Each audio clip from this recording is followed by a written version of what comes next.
to another Boston Blockchain Association virtual meetup. I'm your host, Ryan Fox, board member at the BBA. We have assembled an exciting panel discussion set to begin momentarily. Our topic will intersect innovation and regulation here in Massachusetts. We welcome guests from around the globe joining us live and to the recording, which will be posted shortly after we finish to this very same URL. The Boston Blockchain Association has as their mission to support, educate, and promote blockchain technology and connect entrepreneurs with useful resources. We want to establish Greater Boston as the international hub for blockchain innovation. This panel speaks directly to our mission. Connect with our community at bostonblockchainassociation.com. We established the Boston Blockchain Association in 2019 as a benefits organization and had many accomplishments during our first year. In early 2020, we set some ambitious goals, including growing our membership by 50% to 2,000 members. As a membership organization, we invite you to join in supporting our mission so we may continue to deliver you exceptional content like you're about to enjoy. From our website, simply click on the Become a Member tab and choose your membership level, student, individual, or company. We're grateful to all of our contributors. Thanks for pitching in. Some quick notes about the Crowdcast user interface for our live attendees. We encourage you to ask questions throughout the discussion. Use the Ask the Question link near the bottom. Corbin, our moderator, will be selecting questions from the audience for our panelists throughout the discussion. We want this to be interactive, so please use the chat feature as well during this discussion. So let's get to our panel. I'm pleased to welcome as our moderator, Corbin Pon, co-founder at Thesis, a distributed venture production studio focusing on cryptocurrency and blockchain projects. My favorite offerings within the Thesis portfolio include Fold, an app that lets you earn Bitcoin when you shop, and TBTC, which enables decentralized, redeemable Bitcoin-backed tokens on Ethereum. Corbin has been a software developer and entrepreneur for over 10 years, bringing his perspective from both innovation and regulation side of our topic. We're thrilled to have him here in Boston, and we look forward to the discussion ahead. Welcome, Corbin. Thanks, Ryan. Yeah, 10 years working as a software developer makes me kind of old. Thanks, everyone. I want to welcome our panelists today. We're going to be talking a little bit about regulation from both the startup perspective, the government perspective, and sort of just how to talk and better communicate and better work together moving forward in Massachusetts. So what we have here today is David Vork from SIA. We have Damon Cox from the Massachusetts Technology Collective. We have Carol Van Cleef from Luminous Group. And we have Nick Emmons from Upshot. All of them have either been in Boston or been part of the blockchain or tech scene or regulation scene for a long time. So we're happy to have them all here. Thanks, guys. So I'll let you guys do a quick introduction of who you are. Let's just kind of go down the list. David, you want to start off first? Sure thing. So my name is David Vork. I work on a platform called SIA. And recently extension to that called Skynet. We're a decentralized data layer for the internet that allows people to launch applications that can run independently of any cloud. So you can think of us as a cloud provider without the cloud provider part, or a cloud with no cloud provider. And how long have you guys been doing SIA? That would be about 6 years now, which also makes me feel old. Cool, thank you, David. Damon, how about you? You want to go next? Give a quick introduction of who you are. Yeah, absolutely. My name is Damon Cox. I'm the Assistant Secretary for Technology, Innovation, and Entrepreneurship for the Commonwealth of Massachusetts, out of the Executive Office of Housing and Economic Development. I've been in this role for about going on 2.5 years. Prior to that, I was running an economic development portfolio at one of the largest and oldest philanthropic organizations, where I was able to interface with a lot of. Right now, I'm working with, and I'm the board chair for the Mass Tech Collaborative and Mass Ventures, which are both quasi agencies with the Commonwealth of Massachusetts, which we deal with a lot of tech in all of those portfolios. So glad to be here. Awesome. Thank you, Damon. Carol. Hi. Well, thank you for inviting me today. It's always a pleasure to be with the Boston group. I'm Carol Van Cleef. I wear really two hats as the CEO of Luminous Group, which is a blockchain consulting practice, which focuses I should say primarily, largely, but it's always a growing group on compliance-related issues and helping clients be able to take their business propositions to the next level in whatever environment that they're operating in. And then I also wear the hat of being the chair of the blockchain and digital assets practice of the law firm Bradley, Arant, of Boult and Cummings, excuse me. And in that capacity, I do sort of hardcore legal advice with clients in this space as well. So thank you. Thank you, Carol. And finally, Nick, give us a little bit of your background. Sure. Yeah, so I previously led blockchain engineering at John Hancock, where we created the first permissionless protocol on public blockchains that any incumbent had done at the time. And while we were there, we identified some of the inefficiencies with insurance, that actually decentralization can improve insurance and expand the kind of product offerings and the markets that have access to the type of protection that insurance offers. And so that's what we're doing at Upshot, which I'm the co-founder and CEO of. We're leveraging some very new mechanism design in the kind of field of peer prediction and monetary policy to expand insurance, both in what is offered and who gets access to it. So, yeah. Great, thank you, Nick. So we have like a pretty wide range of people here from startup entrepreneurs. We have folks working in government. We have folks who kind of understand the regulatory space and just how to work in general. So I want to start off kind of broadly framing the conversation and just like simply put, how do regulations impact blockchain startups? How do they impact working in entrepreneurship? And I kind of want to direct this question first to David or Nick, if you guys want to take it. I know you guys have two very different perspectives about how regulations have impacted you. So love for one of you guys to take it. Go ahead, David. Sorry about that. Sure. Yeah, so regulation is a pretty big part of, I guess, our agenda, or like the things we have to be concerned about, especially because we work with tokens and decentralized money. And so regulators like the SEC, or you have like KYC issues or AML issues. And that's kind of, every time we do something, we have to ask ourselves which regulatory bodies are going to care about this. And then unfortunately, the state of the industry is like, one, probably all of them. And then the guidance is, well, they don't really have much guidance. So a lot of them are like, well, this might be okay and this might not be okay. And that, you know, it's frequently very conflicting. So a massive amount, a massive percentage of our budget has gone to legal, to navigating these regulatory issues. And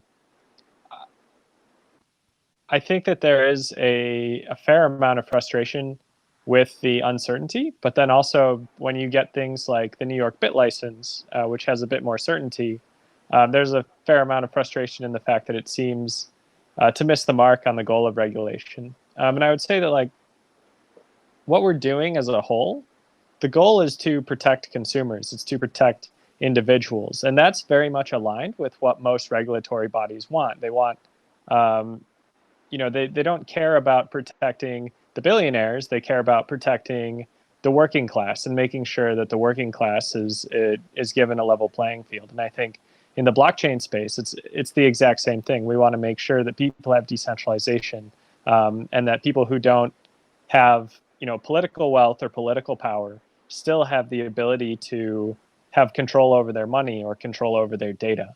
And in that sense, I think, you know, our long-term objectives as a company and as an industry are right in line with the long-term objectives of regulatory bodies. So it feels unfortunate to me that there's a lot of clashing, because I think I do think that we have a lot in common. So I want to dig into that a little more, David. So you at Saya, you guys kind of do decentralized storage, which storage can be really, really sensitive topic depending what's being put out there, especially with stuff like GDPR out in Europe. And also you kind of went through the whole token thing. Can you speak more, I don't know, do you feel comfortable with concretely about like some area or some time in the last 3 or 4 years where regulation really just kind of like threw you for a loop and you're like, how do we even navigate this? Yeah, when we were talking to the SEC, at one point they gave us some very heavy-handed guidance. So we got fined by the SEC for a securities offering that we did in 2014. That particular fine is not, it's annoying because I feel like it was not the best use of the SEC's resources, but at the same time, I think they were fairly correct to fine us. When we did the offering, we didn't even know the SEC existed. We didn't know the word security had a financial definition. We only raised like $100,000, which is why we were kind of annoyed that the SEC was going to bother. And also, everyone who gave us money made like 30x returns.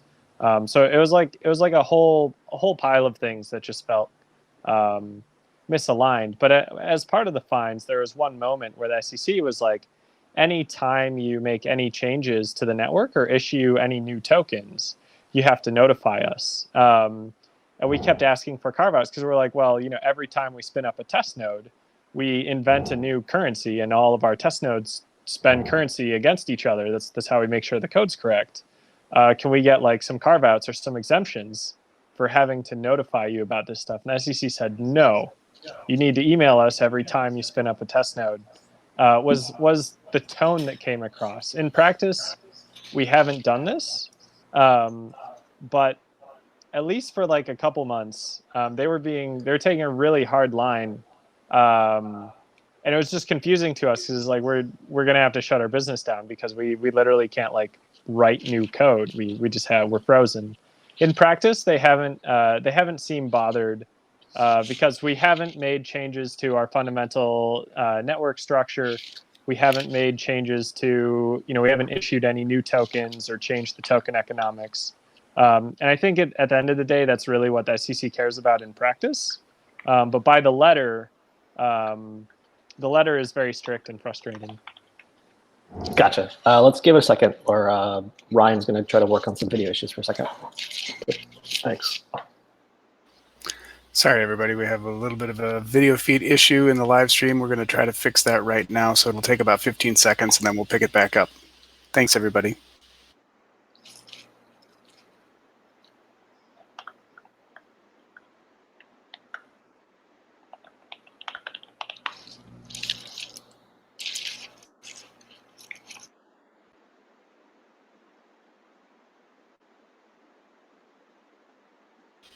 Thanks for your patience as we try to fix up the video on the live stream event. Remember, those in the live stream, you can ask a question at any time by clicking the button down in the lower navigation. So ask questions as they come up as you listen to the panelists. Thanks much.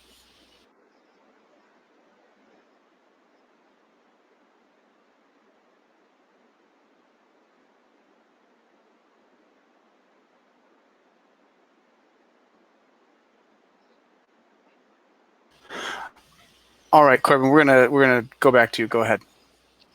Great, thanks, Ryan. So yeah, David, that sounds really frustrating, dealing with sort of just like trying to do what you can do, kind of a strange tone, sort of like dismissive tone issue from the SEC, spending a lot of your money on this thing that doesn't seem to get you a lot of clear answers. Yeah, it can be frustrating. I mean, I read through the same things as an entrepreneur as well. Nick, I want to get your perspective because you came from John Hancock, where you guys have all the lawyers in the world, and yet it seemed like you still had, I don't know, from our conversations, a frustrating time with regulation. Yeah, it's interesting to see the differences between working within such a large organization, a public company as well, versus a very new startup.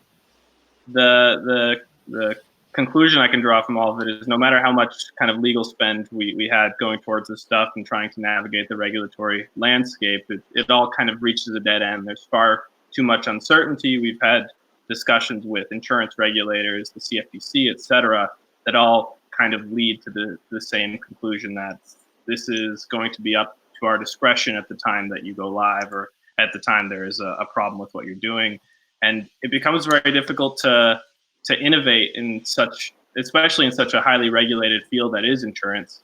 It becomes even harder when you're trying to create insurance products that don't exist today, that cover risks that don't currently have insurance products. Insurance, by definition, is a derivative on an insurable event. If an event doesn't currently have insurance offerings that are widely accessible, is that a derivative or is that an insurance product? And so it becomes the difficulty in navigating that regulatory landscape kind of compounds in that regard. And I found that no matter how many thousands of dollars you throw at investigating this and trying to gain some semblance of certainty around what the regulators are going to think about what you're doing, it's very difficult to get any answers. So that's been a point of frustration, an expensive one. Yeah. And was there no sense of sort of just, I don't know, making intermediate steps, or was there no way of kind of making small tests as you go, even in a large organization, having a good relationship with the regulators? Not that we found. We found that we were able to get some help in establishing certain branding and certain language and nomenclature around what we're doing. For example, calling something insurance makes it much more. It makes it much more easy to place it in an insurance bucket. Calling something hedging creates a gray area between that and a derivative. And so it becomes there are little tweaks like that you can apply, or little tricks like that you can apply to the different things you're working on. But besides that, we weren't able to get any leeway being such a large organization. No, it in fact made it harder because that's a public insurance company, Hancock is, and so the broader organization becomes liable for a risky regulatory decision that we make as like a small project within the company. And so I think startups have a bit of an edge over the large organizations here from a regulatory perspective, because there's no regulatory certainty. You can't buy it with any amount of money. And so it just becomes a matter of experimentation.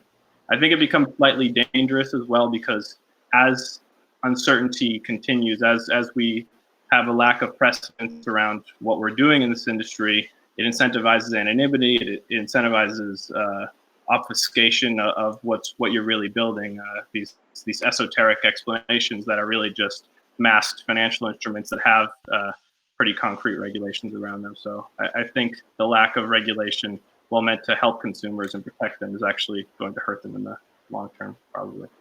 Yeah, so it's actually like you're trying to hide stuff from regulators because you just kind of don't even know what is and isn't allowed and being slapped down, versus Exactly. sort of having an open dialogue seems sort of counterintuitive to your progress. Well, now you're doing your own startup. How is that different now that you don't have the big support, but also the big umbrella and cover of John Hancock? How are things different in your perspective? It's actually not that different. The level of uncertainty is the same. The obstacles we have to traverse are fairly similar. It's slightly more difficult because we don't have the legal budget to investigate these things, obviously, but that is kind of counteracted or counterbalanced by the fact that we don't have this big name that has a bunch of brand reputation and brand risk wrapped up into it. There isn't billions of dollars of liability behind this via our kind of participation in adjacent industries and adjacent markets. So it's not entirely different outside of us having less money to investigate these things firsthand. We can still leverage the experience, the findings that others have in a fairly kind of one-to-one way. Got it. Cool. Well, Carol and Damon, have you guys, talked to any entrepreneurs, seen any things from your perspective, kind of how you've seen regulation kind of directly impact, I guess, negatively for the purposes of this panel, kind of how entrepreneurs work in the blockchain space? So I'll jump in really quickly, Carol, because I'm probably going to have the least technical answer of everyone. Just given the fact that there's an educational process that's going on right now of government just trying to understand what blockchain does and what the startups in the blockchain space actually do. That's a learning experience that's happening right now. But as we kind of explore blockchain and fintech, which we're a little bit farther along when it comes to fintech, regulatory reform and digging into regulatory issues is one of the things at the top of our list. So as we're talking to our stakeholders, which we have a group, a fintech working group, which is comprised of banks, insurance companies, the public sector, the private sector, everyone. We're trying to think through these issues and how can the state play a role in kind of some of these, help kind of navigate some of these regulatory hurdles. And less so on the federal level, but whatever role we can play, we're open to kind of exploring, kind of figuring out, what role we can play. But again, it really comes down to explaining what blockchain is, understanding the technology, and understanding how it plugs into what we do as a governmental body.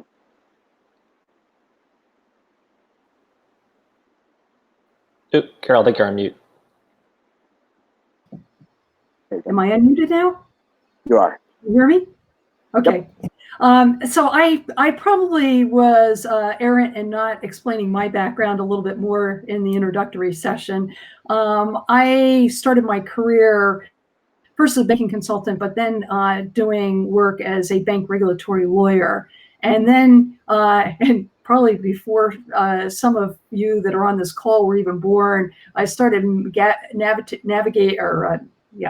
into the payment space. And when somebody finally came out with the term fintech, I said, that explains what I've been doing for years. So I've been in and around fintech innovation really for most of my career, and especially the evolving payments arena for 20 plus years. One of the things that I can say, first of all, the rules aren't nearly as unclear as everyone's saying. I got involved with a gold-backed digital currency system in 2008 that ended up running into problems with the U.S. government. And I got hired on the backside to help get them set up correctly, correct the mistakes that they had made originally, which led to the problems with the U.S. government. And let's just say that the problems with the SEC pale in comparison to what these guys went through.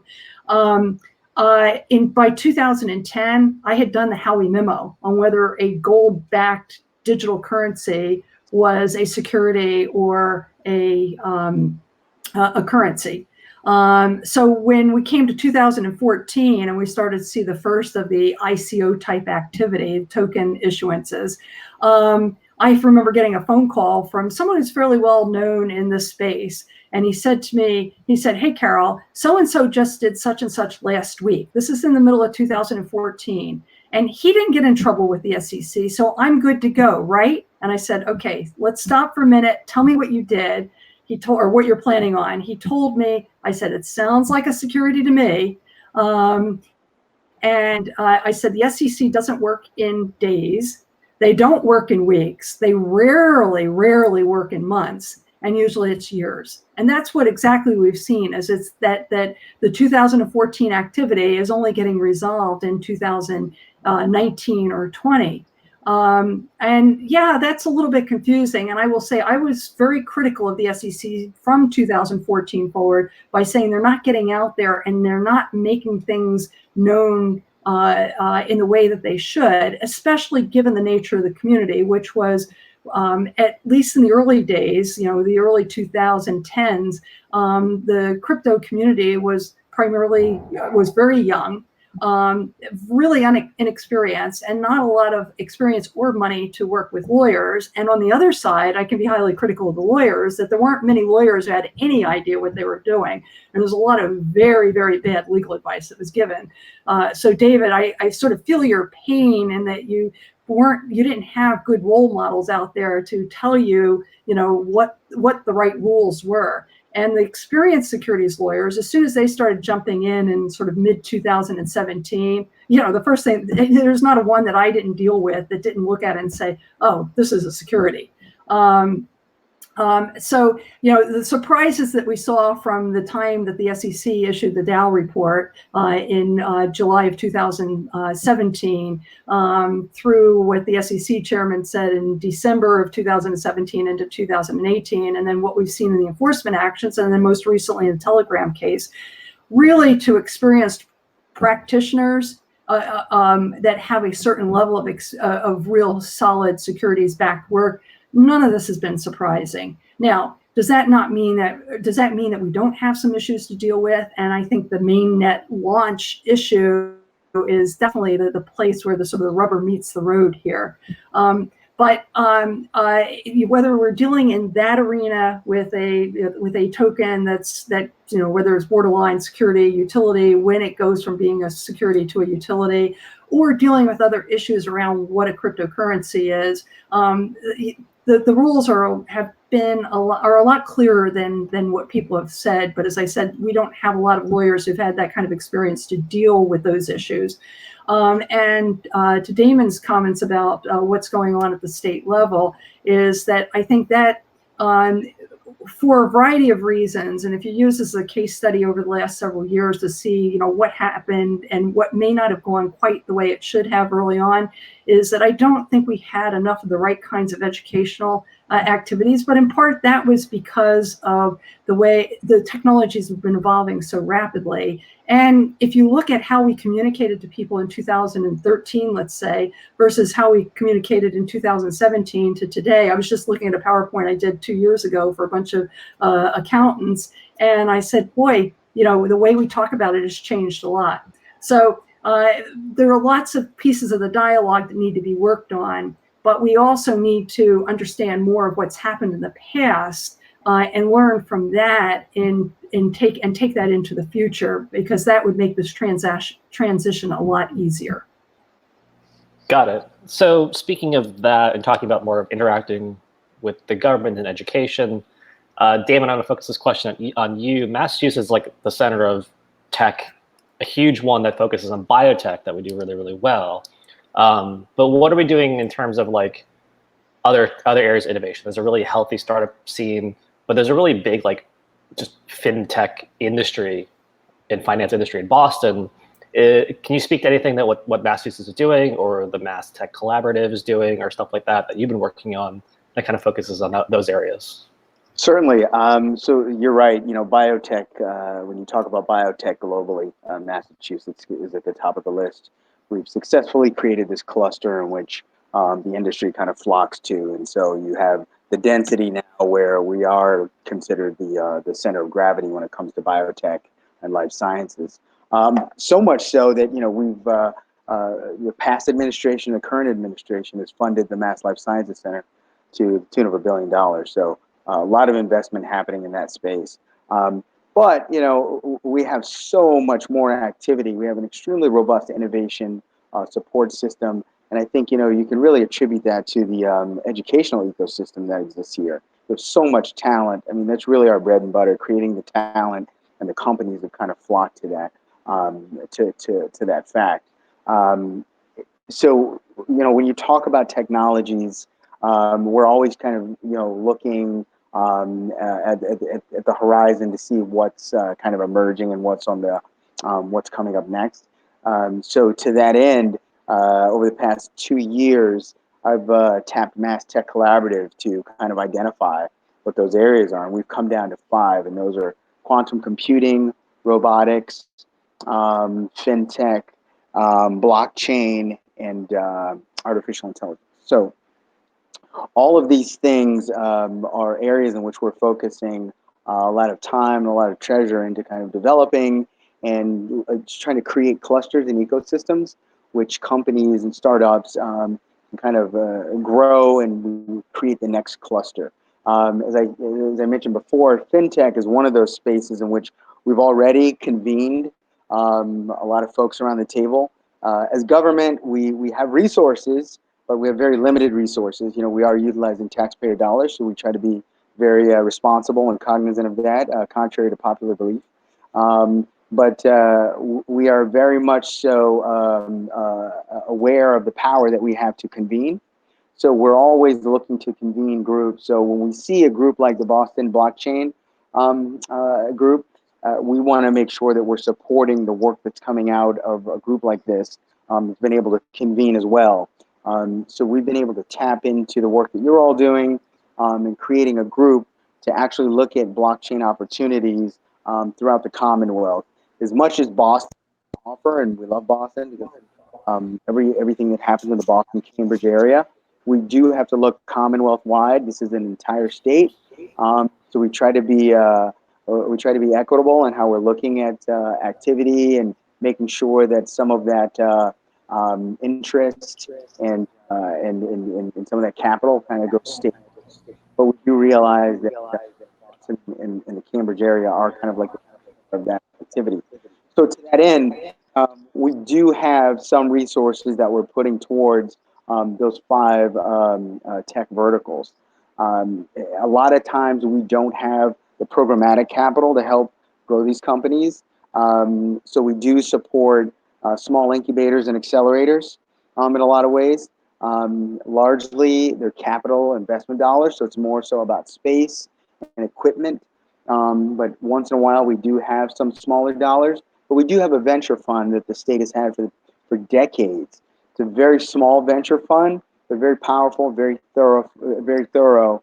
Called Mass Ventures. Please look them up. They have a relatively large portfolio of companies. We make very small investments in these companies, and we're always looking for new companies. So the state is well ensconced in the innovation space. We're always looking for opportunities. We're always looking on the horizon for those new emerging.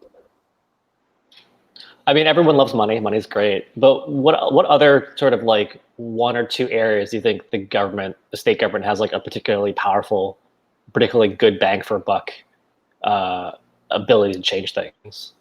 You know, I think it's the connectivity piece again. You know, is just kind of being in this space for the last decade. Kind of in the space, being the innovation space in the Boston area.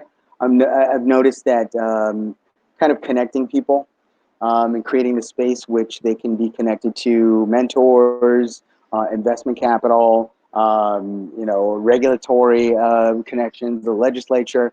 I mean, it's all about connections. And so the state has been useful, I think, in creating that connected tissue between the startup scene, the investment scene, and the state even. So I think we have that to offer, right? Just the connection piece.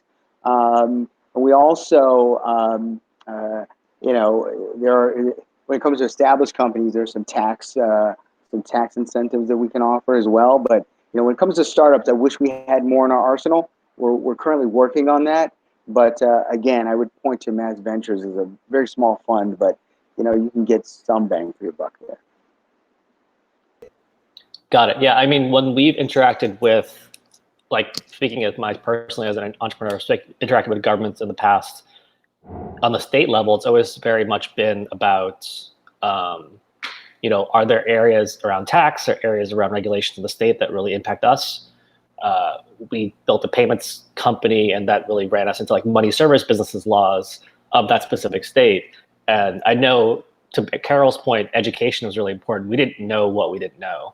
And there was like no resource to go there. What's your impression about the state government providing educational resources or being a center for understanding how to operate within the state? Is that a state's responsibility? I think it is ultimately, and I think we do. It's challenging, and so we're currently working on that. We want to make sure that startups, small burgeoning companies realize that there are resources that the state has to offer.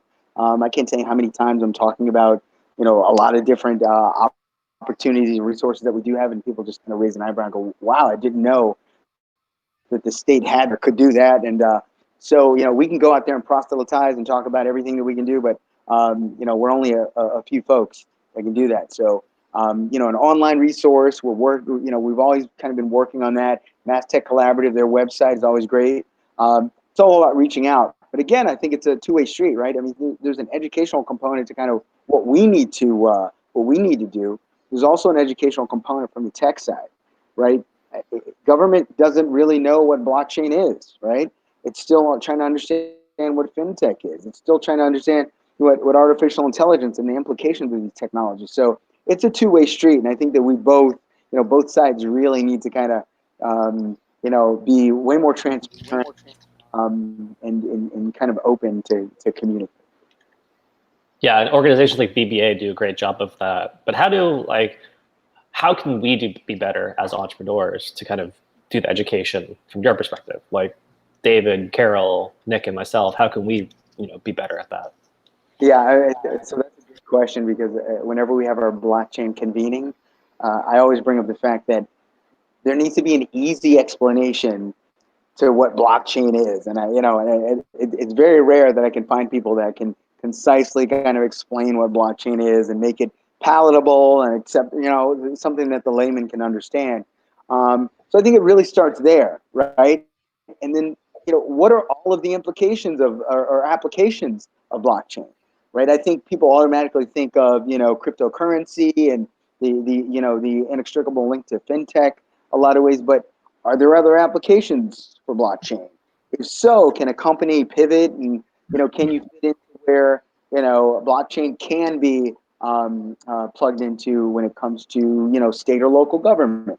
There are different ways that, you all can just be way more transparent, way more, I should say, open and clear in your explanation of what you do, and how can that affect the citizens of a state, and local and state government. How can your companies and your technology and your services be of help to kind of what we do?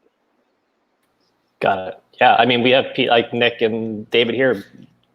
Upshot and Saya aren't cryptocurrencies per se. Like one's storage and one's insurance. So it's already a proliferation of different ideas. I want to switch this off to Carol a little bit. Seems like you probably have obviously a ton of experience communicating both sides of the equation with both public and private sector. Do you have any thoughts on how we can be better at kind of communicating this knowledge? I mean, it's a huge lift to kind of explain it, obviously. It's an age-old problem. I will start by saying that in 2007, I spoke before the Conference of State Bank Supervisors is the umbrella organization for the state banking departments, and I addressed their deputies conference, which are the career civil servants who run the banking departments from one state administration to the next. And I got up in front of them to tell them about this online game where they had their own digital currency in it, and you could set up a bank, and then a bank failed in it. And when that bank failed, the question was there any real loss to the consumers? And I said, well, there was, because you can take this currency and convert it into dollars. And if you looked at how many of the dollars in the game were lost, it ended up that there was about $800,000 or $900,000 of USD that had been lost of value. And I looked at the bank regulators and I said, okay, which one of you regulated this bank? Which one of you chartered it, set it up? And I had everybody sort of glancing from side to side, not really knowing, how to respond. And interestingly enough, within about 2 or 3 weeks, the online game posted a sign saying that we can no longer have online banks, or you can't set up a bank in this game. And so they cut that off. But that just goes, that was 13 years ago.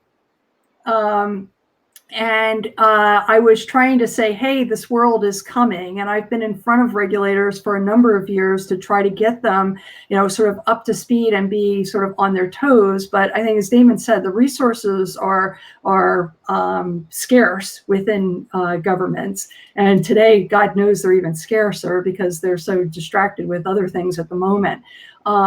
But it is a constant problem. And I think Damon also hit the nail on the head. He says, I want somebody to come in and explain, what is blockchain? What are the uses and so on?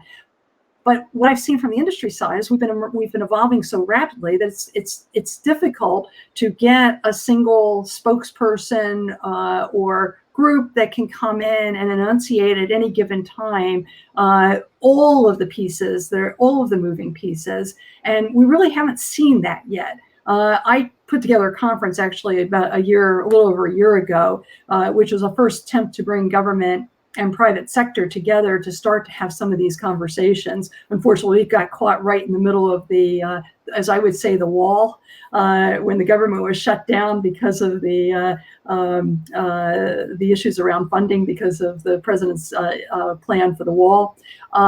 So we did some work on that area, but there's much more that needs to be done. I think that take the Facebook Libra situation as a great case study for communications. And in that particular case, there were some communications with some members of Congress, but only a few members of Congress. Critical people in Congress had not been talked to before they put that concept out. It led to an incredible backlash in the US as well as around the world, because the right foundation hadn't really been laid for it. Now, it's a little difficult when you've got a publicly traded company that's got a new concept to get out and have as many conversations they really needed to have. But it's a great example of how you really do have a potential game changer here, a very substantial game changer on multiple levels, and you don't have the right kind of dialogue with the people that you need to have that dialogue. If we take that into going back to David's case earlier, that he was a small company, a startup, didn't know where to go, how to have that conversation. I think one of the positive aspects we've seen in the last couple of years is a real effort on the part of the SEC, the CFTC, and even the banking agencies, and that includes the controller of the currency and the FDIC, to reach out and learn more about what's going on with the technology. And we're seeing that in other areas of the government where the technology has potential implications. We've got a great advocate at Department of Health and Human Services in the form of Jose Arrieta, who's been a leader in blockchain developments. And it's great that he's where he is right now, because he's got a 3-year run ahead of everyone else, and is able to start to reach out and incorporate some of the blockchain technology into the problems around, I'm getting a little feedback now, around the healthcare sector, and how some of the blockchain technologies can come into play and be helpful with the COVID. But we have a huge gap. We need to keep working on finding ways to improve the education, improve the communications. There's no question about that. Yeah, so David, I want to bring it back to you. So I sympathize as well as a startup founder. You're trying to build this thing. There's a lot of moving parts, and yet apparently we're also have the responsibility of educating the populace on a new technology, else we're going to be hammered by regulators. What do you think about that? How do you approach that? Because it is like a real problem, and it probably needs to be solved, but founders spinning a dozen dishes at the same time. Yeah, well, spinning a dozen dishes is what we do best, right? So I guess that, having extra responsibility is nothing new.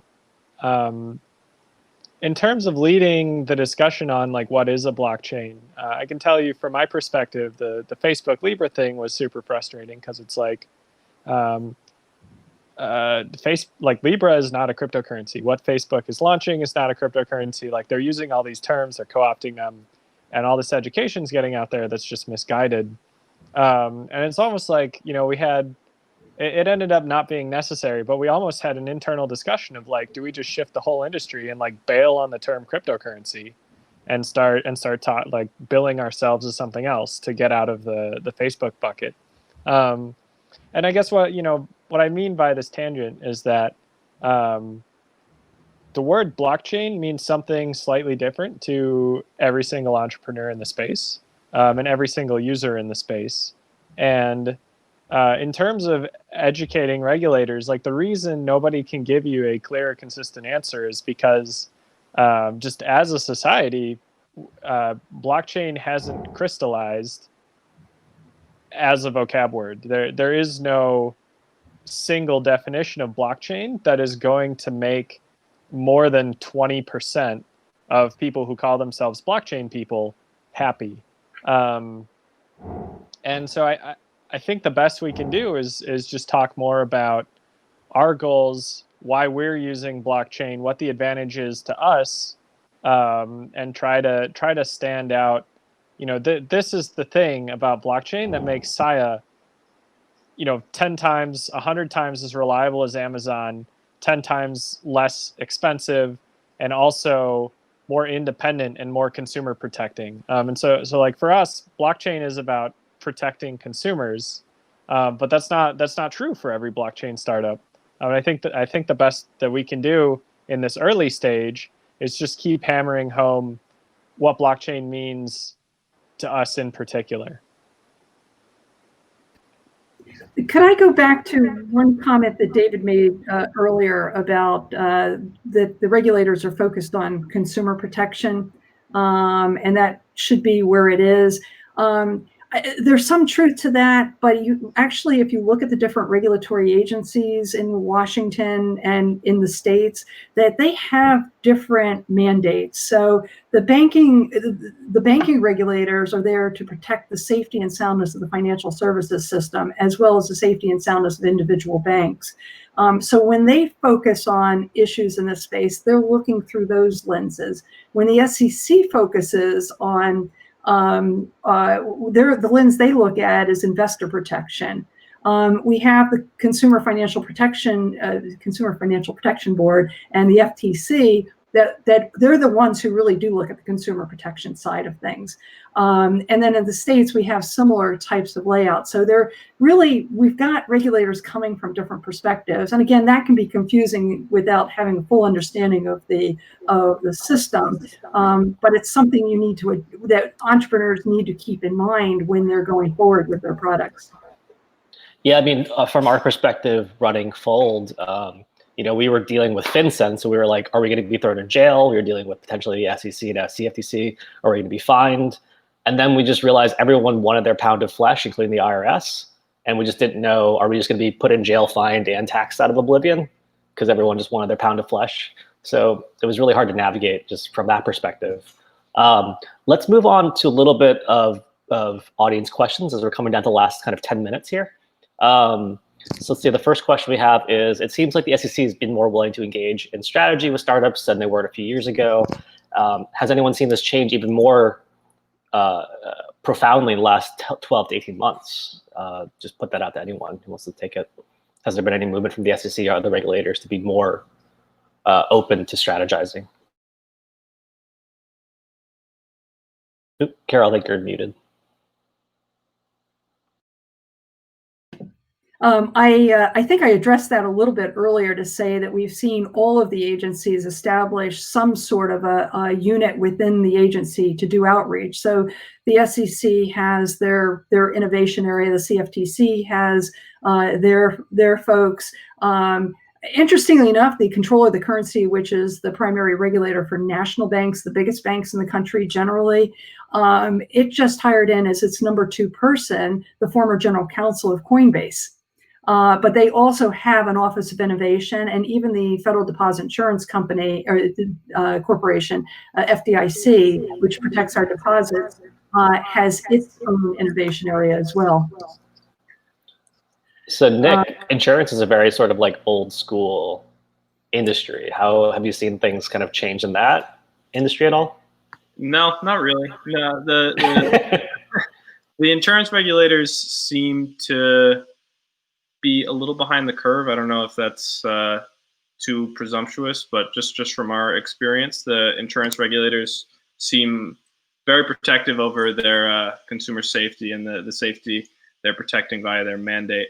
And so really what we've been interested in is figuring out a clear delineation between what a derivative is and what insurance is, such that we can be sure we're creating derivatives and fall under the jurisdiction of the CFTC exclusively, especially with how widespread the distribution is of this technology. It lowers our expenses substantially if we can interact with a federal agency versus going state by state and offering new insurance products. So haven't seen a ton from insurance regulators, but CFTC seems to be moving forward and be more open-minded around this.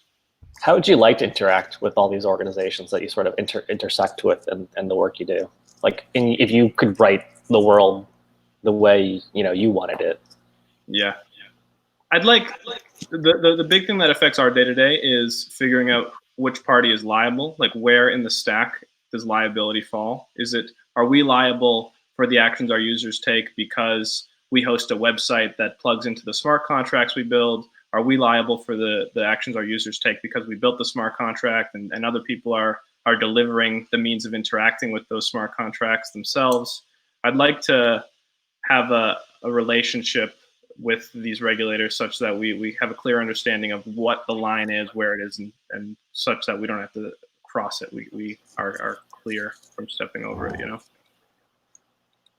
Got it. Cool. There's another quick question. I think it's trying to ask, the more the regulators sort of look at the crypto space, the more kind of greater attention the crypto space gets. Is anyone aware of any kind of firms willing to, make the Faustian bargain, that firms that are sort of under the radar and sort of pop up and make a really big splash that kind of will really expose the space? I know a few years ago, there was talk about, say, a few of the big crypto firms kind of backing a company to kind of be the first through the wall of setting new SEC rep policy. But I don't know if Nick or David, if you would ever kind of really take on and challenge the regulators for sort of that exposure, even if it put a company at risk. Yeah. Or is this not a Faustian bargain worth taking? I really think it depends on where you are as a company. I think that there is some sort of there's something to be said for the strategy of or you almost kind of see it in how Uber did it. They're like, we're just going to ignore all this regulation crap, and we're going to get to the point where we're a $10 billion company, and then we're going to deal with the regulation crap when we have $100 million that we can throw at lawyers to steer things in our favor. And like, this is probably not what regulators want to see. At the same time, from the entrepreneurial perspective, when we see, us raised $100,000 and we got smacked for $250,000 in fines, and then EOS raised $4 billion and got smacked for $20 million in fines, the tone gets set. It's like, yeah, what you should probably do, the best strategy is probably to just roll forward, go big or go home, and get to the point where you can entrench enough that you have ground to stand on when regulators give you pushback. And so that is something that I think a lot of people in the space are thinking about, is the way to set the tone is to become big enough that regulators can't just wipe you out. They have to work with you. Yeah, that kind of creates some interesting, if not maybe perverse incentives. So we're going to wrap up. We have one last question. I just want to go ask everyone very quickly. What are kind of suggestions? Oh, sorry, Carol, do you want to add something? Sorry about that. I think you're muted. I think you're still muted. I'm still muted? Okay. Am I now okay? Okay. I have to put my lawyer's hat on here and jump in because what David just said, it depends on where you sit in this grand scheme of different types of blockchain deployment. If you're in the payment space, as you said earlier, in terms of with Boult, the types of issues you had to deal with, we have a federal criminal statute that says that if you're supposed to be registered as a money service business with FinCEN, a name that you mentioned earlier, or licensed with state money transmitter regulators, and you're not, you can go to jail for that. And at the very least, the government can come in and seize, all of your assets. And that's exactly what they did in that gold-backed digital currency system back in 2008, using that power. So Uber wasn't in that category. They didn't have that law to face, so they could potentially, fly in the face of what independent regulators were. But in the payment space, you don't have that kind of luxury. So that's something to keep in mind. And two, especially where we are now with what the SEC has done and accomplished, you need to be, unless you want to put a lot on the line, and God knows what it's costing Telegram now to do battle, taking the SEC head on. And so far they've lost round one, probably likely to lose round two, and who knows where we go from there. So it's pretty expensive if you want to go head to head with a regulator. And the question is, can you really get big enough, fast enough to do that? So it's good to strike a balance and work with people who can help you strike the right balance in that process. Great, awesome. So yeah, so we're nearly at the end. And I want to finish up with one last question for everyone. So the question is, can you guys provide the BBA with suggestions how to best support the blockchain community and the Massachusetts economy? Start with Nick. Oh boy, I'd caught me on the spot there. I don't know. I think events like this are really useful, setting up some means of interacting with people on a fairly regular basis. I think there's some really interesting stuff around spatial computing and spatial teleconferencing that would be interesting to experiment with. Instead of having this format where it's us projecting at you for an hour, actually open up virtual rooms in which avatars can walk around and have side conversations and have it feel a bit more like everyone is in the same room and interacting. I think that would help in developing the community, because I'm sure a lot of people are going to want to kind of split out and have side conversations after this. They would have liked it beforehand, and adjusting to quarantine life is difficult for everyone. Awesome. So the BBA will buy us all Oculus Rifts. That's great. Loving it. Exactly. Carol, how about you? It's a great question. I guess I would suggest thinking through the different kinds of blockchain deployments that you're seeing amongst members and in the local community, and trying to do some segmentation so that you can start to communicate better to Damon and his colleagues, what's happening in the marketplace, but try to do it in an organized fashion, because I think what I'm hearing is that there's continuing to be a lot of confusion on the part of regulators, and I think it's incumbent upon the private sector to help sort through that confusion and really work on the message that they're delivering. Awesome, great. David, last thoughts? Yeah, for me, I think especially recently, I've become kind of hyper aware of the idea that people aren't actually using blockchain tech so much in their lives. I think it's super important. It's a really progressive thing for society, and that we all benefit from decentralization. And so I would really like to see more pushes just to get people using blockchain stuff, whether it's a workshop to set up a Bitcoin node, or like a workshop to get Lightning set up, or who knows, anything, just something to get people more familiar with the tech and more integrated, get the tech more integrated into their lives, I think would go a long way to moving the blockchain space forward. Awesome. And Damon, last thoughts? Yeah, I guess just to reiterate the point that I made earlier, and to kind of echo what Carol just said, just communicating it better to government and to other stakeholders, the audience, and just kind of, the BBA has a role of kind of galvanizing the startup community around blockchain. And I think collectively you have a louder voice than you would individually, of course, right? I think really recognizing that power and recognizing the power that collective has, that's when change can really happen. So keep doing what you're doing, having these convenings, whether virtually or in person, fingers crossed, soon, hopefully. And I think that's where the real power lies with the BBA. I think, when we talk about all the technology we're working on, I think blockchain is the sleeping giant, which has a lot of applications in a lot of different spaces. So, keep that collective energy, and I see success on the horizon. Great. Thank you, Damon. And thank you, everyone. Really, really appreciate it. Ryan, back to you.